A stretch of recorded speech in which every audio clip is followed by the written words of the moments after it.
राज्याचे मुख्यमंत्री देवेंद्र फडणवीस यांनी विधानसभेत बोलताना सांगितलं होतं की प्रार्थना स्थळांवर लाऊडस्पीकरसाठी ठरवून दिलेल्या आवाजाचं जे काही मर्यादा आहेत त्या मर्यादांचं उल्लंघन जे कोणी करतील त्यांच्यावर कठोर कारवाई करण्यात येईल असा इशारा एक प्रकारे देवेंद्र फडणवीस यांनी दिला होता।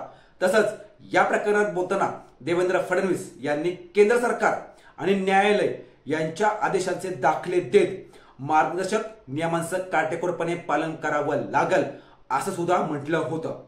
देवेंद्र फडणवीस यांच्या या प्रतिक्रियेनंतर उद्धव ठाकरे यांच्या शिवसेनेचे आमदार आदित्य ठाकरे यांनी माईक आणि लाऊडस्पीकरचा नियम समोर करून मुंबईमधील कोळीवाड्यातल्या कोळी बांधवांच्या उत्सवावर सरकार आता विरजन घालण्याचं काम करत आहे किंवा तसा डाव हे सरकार आखत आहे असा आरोप आदित्य ठाकरे यांनी केलेला आहे। याचबरोबर त्यांनी महाराष्ट्र सरकारचं डोकं ठिकाणावर आहे का असा प्रश्न देखील उपस्थित केलेला आहे।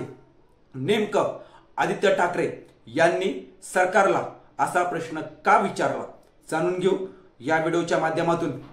नमस्कार, मी किशोर बलकवडे आणि आपण पाहतात विषयच वेगळा। एक्स या सोशल मीडिया प्लॅटफॉर्मवर केलेल्या एका पोस्टमध्ये आदित्य ठाकरे यांनी म्हटलं आहे की महाराष्ट्र सरकारचं डोकं ठिकाणावर आहे का। आधीच राज्यातील आणि खास करून मुंबईमधील जे काही गणेश मंडळ आहेत त्या सगळ्या गणेश मंडळांना विविध नियमांमध्ये अडकवून आणि सर्वात मोठा विसर्जनाचा प्रश्न प्रलंबित ठेवून सरकारकडून छळलं जात आहे। एक प्रकारे सरकार मंडळांचा छळ करत आहे। त्यासोबत आता कोळी बांधवांसाठीच नाही तर सर्व हिंदूंसाठी महत्त्वाचा असलेल्या होळी सणाच्या वेळी माईक आणि लाऊडस्पीकरचे नियम दाखवून माझ्या वरळीमधील मतदारसंघातल्या कोळीवाड्यात जो काही उत्सव होतो मोठा त्या उत्सवावर विरजन घालण्याचं काम हेच महायुती सरकार करत आहे।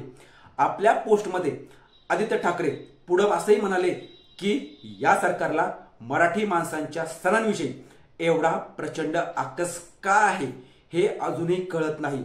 निवडणुकीच्या वेळी हिंदुत्व राबवायचं आणि निवडून सत्तेत आल्यावर मात्र मराठी सणांवर विविध बंधनं घालायची, ही कसली नीती।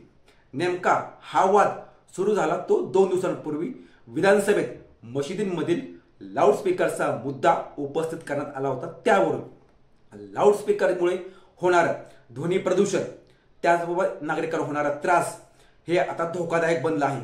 मशिदींमध्ये लाऊडस्पीकर वाजवले जातात ज्यामुळे अनेक वृद्ध लोकांना त्याचा त्रास होतो। ते खूप मोठ्या आवाजात वाजवले जातात। तसंच त्या नियमांचे उल्लंघन करून लाऊडस्पीकरचा सर्रास वापर केला जात असल्याचं अनेक वेळा आढळून आलंय। तसा आरोपही अनेक वेळा केला गेला आहे।